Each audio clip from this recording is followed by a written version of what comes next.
Hey y'all, it's Eric, and I'm taking over Chance for Adventure as I've just taken our first MSC cruise, and I want to give you all a review of MSC Seaside.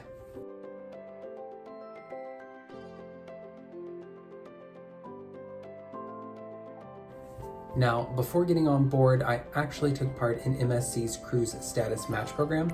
This is a program in which if you have status with another cruise line, hotel, or casino, you can actually use your status with those and match it with MSC's. How you do this is you have to fill out a form online with MSC.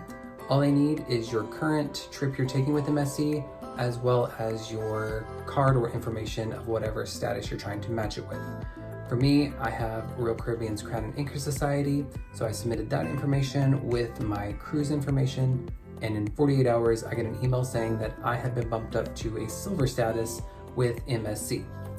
This actually didn't do much for my trip, but it's nice to know that if I ever do go back on MSC, I already have a status built up with them. So the reason I chose MSC was because this was actually a bachelor party trip for one of my friends. We were looking around at cruises, and MSC actually had a very good deal. For us, we each paid around $500, and we got an interior room plus a drink package in that price. The one thing about MSC that I wasn't aware of is that they have 3 different alcohol drink packages. They have the Easy package, the Easy Plus package, and the Premium Extra package. With our deal bundle, we actually got the Easy Plus package. Once we got on board, they actually had a section pushed off to the side, basically saying that you can upgrade your cruise drink package. So we immediately went to that before heading to our staterooms. It was a little extra charge, but we thought it was worth it. Now, once you get on board, you are actually given your cruise card. This is your credit card, your room key, and your ID. It is complimentary with your trip. You get one as soon as you board. It is free.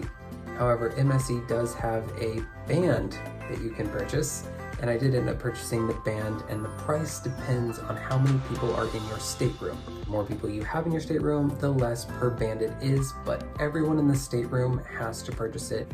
For me, I honestly didn't use the band all that much. The only time I actually used the band was for the room. It was very easy to get into the room by just scanning my band, and once inside my stateroom on MSC, you have to put your card inside of a slot to power on the room.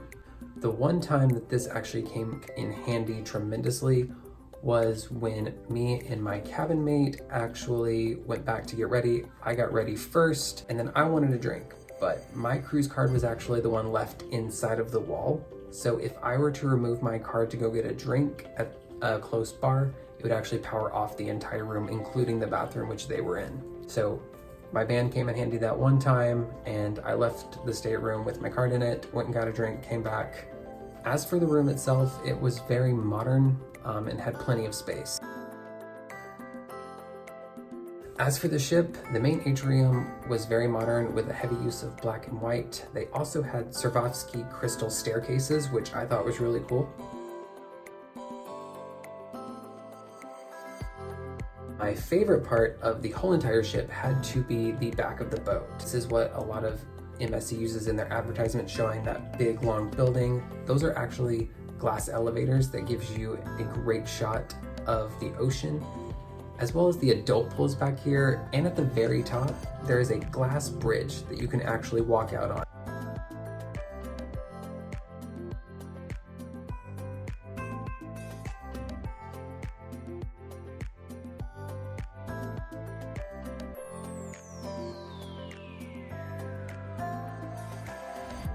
I really liked that the adult pool was actually put at the back of the ship because it was actually pretty well removed from the other pools on board.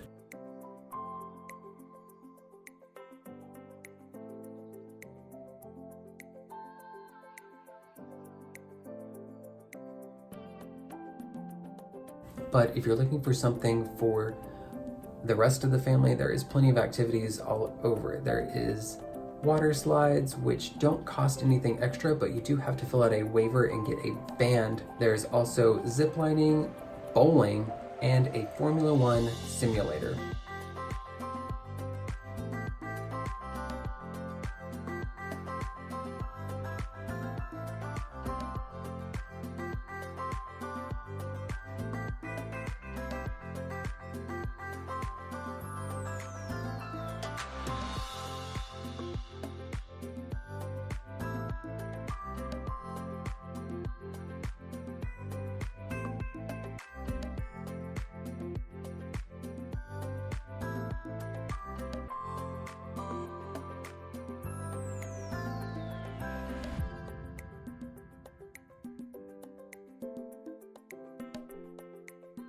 There was also little areas just hidden around everywhere that had different themes, but it also became apparent when there was an event in a small space, it became very overcrowded.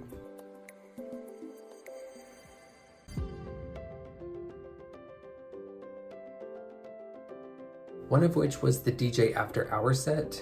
This is when one section of the adult pool actually turns into a nightclub. And it was such a small section that the DJ, dance floor, and bar were all pushed up into one area.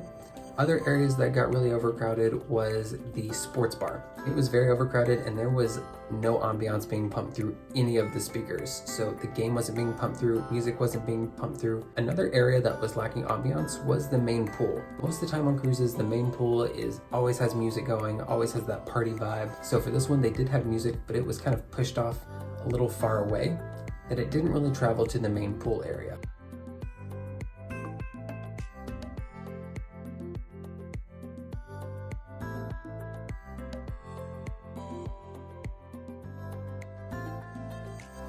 As for the food, it was really not a pro or a con for me.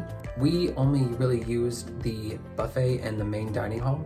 For the buffet, they had some of the best pizza I've ever had on a cruise ship. And then the main dining hall always had one or two options which were pretty good, and then one or two that wasn't.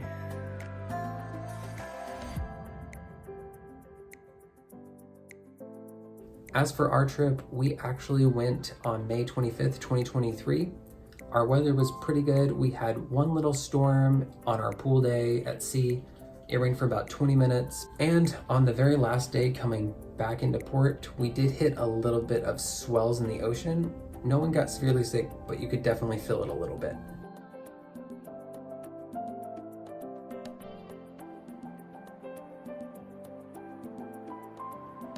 Overall, MSC, for the price that I paid, I was pretty happy with my experience. My cruise specifically, it was a 3-night cruise to the Bahamas to MSC's private island Ocean Cay, and I will be doing another video review on Ocean Cay.